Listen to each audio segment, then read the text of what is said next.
नमस्ते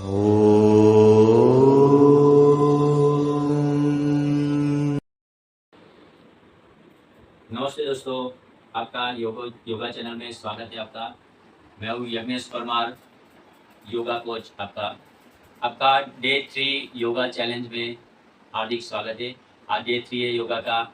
अगर कोई पहली बार देख रहा है वीडियो तो आगे वाले दो डे 1 और डे 2 का वीडियो जरूर देखें, तो उसमें आपको बेसिक मिल जाएगा योगा का। आज डे 3 में हम सीखेंगे पूर्ण प्राणायाम और एक योगासन। योगासन में सीखेंगे हलासन और सर्वांगासन। ठीक है, तो स्टार्ट करते हैं। सबसे पहले प्राणायाम से स्टार्ट करेंगे और आप घर पे ये करेंगे तो सबसे पहले डे 1 और डे 2 में जो बेसिक एक्सरसाइज है वार्म अप वो कर लेना, उसके बाद ये शुरू करना आप। ठीक है, ऐसे पहले शुरू कर सकते हो आप। तो शुरुआत में वार्म अप करना जरूरी है। तो पहले सबसे पहले आप ऐसे सुखासन में बैठ सकते हो, जो पलोटी लगा के बैठते हैं उसको सुखासन बोलते हैं। तो दूसरा आसन है पद्मासन। पद्मासन होता है ऐसे, एक लेग ऊपर ले जाना है, हीप ऊपर तक, कमर तक टच हो जाए बॉडी पे, ऐसे। दूसरा लेग उठाना है यहाँ से, दोनों हैंड से, और उसको भी यहाँ पे ले जाना है। तो ये पद्मासन में भी बैठ सकते हो आप। दूसरा आसन है वज्रासन। वज्रासन कैसे होता है? दोनों लेग को सीधा करना है, ठीक है। अब एक एक लेग को मोड़ के ऐसे पीछे रखना है, उंगलियां ऐसे रहेगी, दलान पड़ती। फिर दूसरा लेग मोड़ना है हैंड से पकड़ के, और दोनों हिल बाहर की ओर रहेगी, और दोनों हिल के बीच में बैठना है। दोनों हैंड आगे रहेंगे यहाँ, और फर्स्ट फिंगर थंब पे, ज्ञान मुद्रा। ठीक है, ऐसे ज्ञान मुद्रा होता है एकाग्रता बढ़ाने के लिए, जो स्टूडेंट्स के लिए और जिनका याददाश्त ज़्यादा होना चाहिए, ऐसी जो जॉब कर रहे हैं उनके लिए भी अच्छा है ये। और सबसे ज़्यादा अच्छा होता है वज्रासन में बैठ के प्राणायाम किया जाए, तो आपका जो लेग है वो भी स्ट्रांग बनेगा। ठीक है, तो वज्रासन का एक स्पेशल एपिसोड भी बनाएंगे हम, वो बाद में बताएंगे। अभी प्राणायाम सीखेंगे। प्राणायाम, प्राण प्लस आयाम, मतलब सांसों को अंदर लेना है, उसको बोलते हैं प्राणवायु, और उसको नियम के अनुसार बाहर निकालना है, तो वो हो गया प्राणायाम। जो सांसों की 4 स्टेप में डिवाइड किया गया है वो प्रोसेस है, प्रक्रिया। पहले सांस अंदर लेना, उसको बोलते हैं पूरक, मतलब इनहेल, इंग्लिश में बोलते हैं इनहेल। फिर सांसों को अंदर लेने के बाद रोक के रखना, फिर अंदर ही रोक के रखना, उसको बोलते हैं कुंभक। और अंदर रोका इसलिए उसका नाम है आंतरिक कुंभक, मतलब अंदर ही होल्ड करना है सांसों को, और इंग्लिश में उसको बोलते हैं इंटरनल होल्ड। अब धीरे धीरे सांसों को बाहर निकालेंगे, उसको बोलते हैं योगा में रेचक। रेचक मतलब बाहर निकालना। और बाहर निकालने के बाद रोक के रखना, तुरंत नहीं लेना, तो बाहर ही रोक के रखा, उसको बोलते हैं बाह्य कुंभक। बाह्य मतलब बाहर, कुंभक मतलब रोक के रखना, और उसको इंग्लिश में बोलते हैं एक्सटर्नल होल्डिंग। अब फिर से ये दोहराएंगे हम, फिर से सांस अंदर, उसके बाद कुंभक, आंतरिक कुंभक। अब धीरे धीरे छोड़ेंगे बाहर, उसके बाद रोक के रखेंगे बाह्य कुंभक। अब ये चारों क्रिया जो होती है सांसों की, तो पूर्ण प्राणायाम बनता है, उसको बोलते हैं पूर्ण प्राणायाम, बराबर। अब यही चीज आपको आंखें बंद करके 5 टाइम करना होगा। ऐसे देखो, आंखें बंद करना है, सांस अंदर, पूरा इनहेल, फिर अंदर ही रोक के रखना, आंतरिक कुंभक, फिर धीरे धीरे बाहर छोड़ना, बाह्य कुंभक, रेचक हुआ, बाहर छोड़ना, उसके बाद बाहर ही रोक के रखा मैंने, अंदर नहीं लेना है तुरंत, उसको बोलते हैं बाह्य कुंभक। तो चारों स्थिति हो गई, इसको बोलते हैं पूर्ण प्राणायाम। ठीक है, तो सांस से अंदर लेना, होल्ड करना, बाहर छोड़ना, और वापस होल्ड करना। तो इससे क्या होता है, आपका जो प्राणवायु बॉडी के अंदर बढ़ता है, ऑक्सीजन लेवल बढ़ता है, लंग्स को फायदा होता है, माइंड को फायदा होता है, माइंड तक ऑक्सीजन पहुंचता है, पूरी बॉडी में जहाँ जहाँ ऑक्सीजन की जरूरत है वो अच्छे से मिलता है। और जो हमारा ब्रीदिंग सिस्टम है एक रिदम के साथ चलता है। जैसे कोई संगीत बजता है, म्यूजिक बजता है, उसको एक ताल में, लय में बजता है तो कितना अच्छा लगता है, वैसे हमारा पूरे दिन वो एक सेट हो जाता है एकदम सांसों का, और वो उसी तरह से चलता है। तो हमारा जो स्वास्थ्य है और भी ज़्यादा अच्छा होता है। हमारा जो माइंड की जो कार्य क्षमता है वो कॉन्सेंट्रेशन के साथ अच्छे से चलती है। तो हमारा पूरा दिन जो वर्क करते हैं हम डेली रूटीन का, वो एकदम क्लियर होता है, अच्छे से चलता है, और 100% कॉन्सेंट्रेशन के साथ और एनर्जी के साथ हम कर पाते हैं। तो ये प्राणायाम आप रोज 10 बार, 20 बार, 30 बार, आपकी जितनी कैपेसिटी है उतने टाइम कर सकते हो। जितना ज़्यादा प्राणायाम करेंगे उतना ज़्यादा आपको फायदा होगा। अब दूसरा है आसन, योगासन करेंगे, उसका नाम है हलासन। तो जो पहले के ज़माने में खेडूत लोग हल का यूज़ करते थे, लकड़ी का हल था, आगे लोहे का रहता था, एरो जैसा, तो उसको बोलते थे हलासन। तो उसी पोज को बोलते हैं हलासन। देखो, दोनों लेग को हम अब ओपन करेंगे, सीधा रखेंगे, ठीक है, ऐसे दंडासन में बैठेंगे, ये दंडासन है।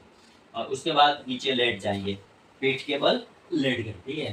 पूरा बॉडी स्ट्रेट रहेगा, लेग जॉइंट रहेगा, हैंड नीचे सीधा रहेगा कमर के बाजू में।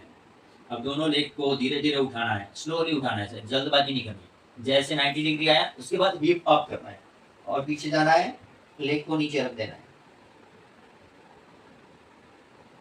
फिर इसको आप जितना होल्ड कर सकते हो करना है, फिर धीरे धीरे वापस आना है ऐसे।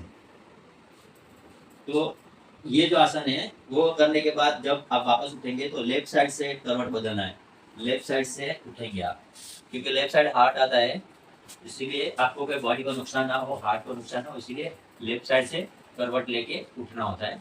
जो आपने अभी आसन देखा उसका नाम है हलासन। हल जैसा उसका आकार रहता है, ऐसे जैसे गुजराती में 8 होता है ऐसे, ठीक है।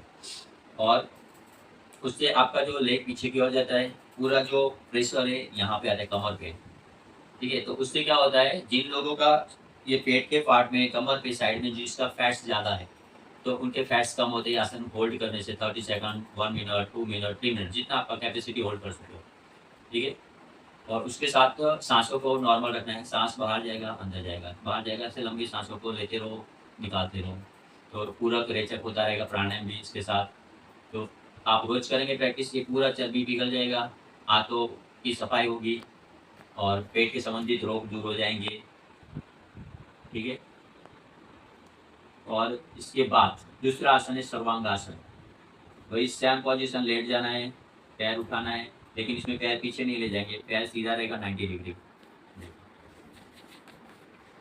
दोनों ले सीधा। सबसे पहले ऐसे बैठना है डटासन, उसके बाद धीरे धीरे नीचे सोना है, दोनों लेग को उठाना है 90 डिग्री, उसके बाद हिप अप करेंगे, हाथ कमर में लगाएंगे और लेग सीधा हो जाएगा 90 डिग्री, पूरा स्ट्रेट।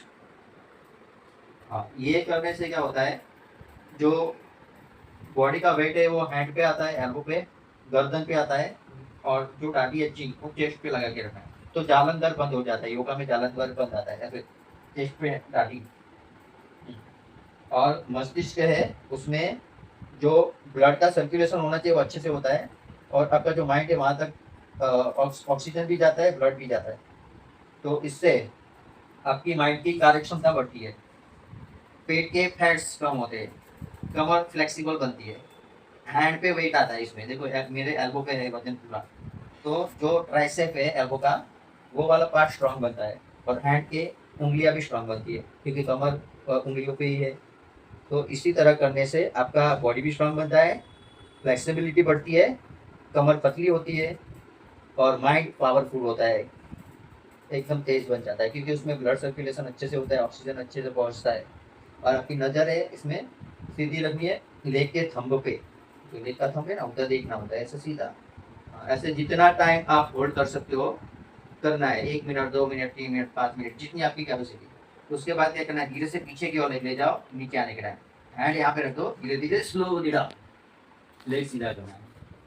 फिर लेफ्ट साइड से करवट लेना है, जैसे पहले बताया था मैंने, हैंड रखना है, सपोर्ट लो हैंड का, ऐसे उठ जाओ, फिर नॉर्मल पोज में बैठ जाओ सुखासन में, ठीक है। तो आज आपने सीखा है पूर्ण प्राणायाम, पूरक सांस अंदर लेना, फिर होल्ड करना, मतलब कुंभक, आंतरिक कुंभक, फिर छोड़ना रेचक, फिर बाहरी होके रखना पाया कुंभक। तो ये प्राणायाम आप 10 बार 20 बार जितनी कैपेसिटी करो। उसके बाद हमने सीखा हलासन, लेग उठा के पीछे ले जाना और होल्ड करना, और उसके बाद सर्वांगासन, लेग उठाना है सीधा 90 डिग्री, बराबर, सांसों को नॉर्मल रखना है। तो उससे जो जो फायदा हुआ बताया मैंने। ये आसन आप 1 बार, 2 बार, 3 बार, 10 बार रिपीट कर सकते हो। तो आज था डे 3, बस इतना ही आज। अब हम मिलेंगे डे 4 में कल। नेक्स्ट वीडियो में। तो आप लोग जो भी नए हैं, सब्सक्राइब नहीं किया है तो ये चैनल को सब्सक्राइब करिए, लाइक करिए, शेयर करिए अपने रिश्तेदारों को, दोस्तों को, क्योंकि उनको भी योगा का सच्चा ज्ञान मिले, सही ज्ञान मिले, और उनको भी जो बॉडी में प्रॉब्लम से दूर हो। अगर प्रॉब्लम्स नहीं है तो उनका फिटनेस और ज़्यादा बेहतर बनेगा, अच्छा बनेगा, और उनका जो रोज़ का काम है वो अच्छे से एनर्जेटिक कर पाएंगे वो लोग। तो योगा करने से आपका एनर्जी बढ़ता है, आपका दिन एकदम प्रफुल्लित रहता है। तो ये सब फ़ायदे होंगे उनको, तो इसलिए रिश्तेदारों को भी शेयर करिए। और आपको अच्छा लगता है तो कमेंट्स ज़रूर करिए कि हमें अच्छा लग रहा है आपका वीडियो। तो मेरा मनोबल और बढ़ेगा, और मैं और अच्छे वीडियो बनाऊँगा आपके लिए, और नए-नए आसन सिखाऊँगा आपको मैं।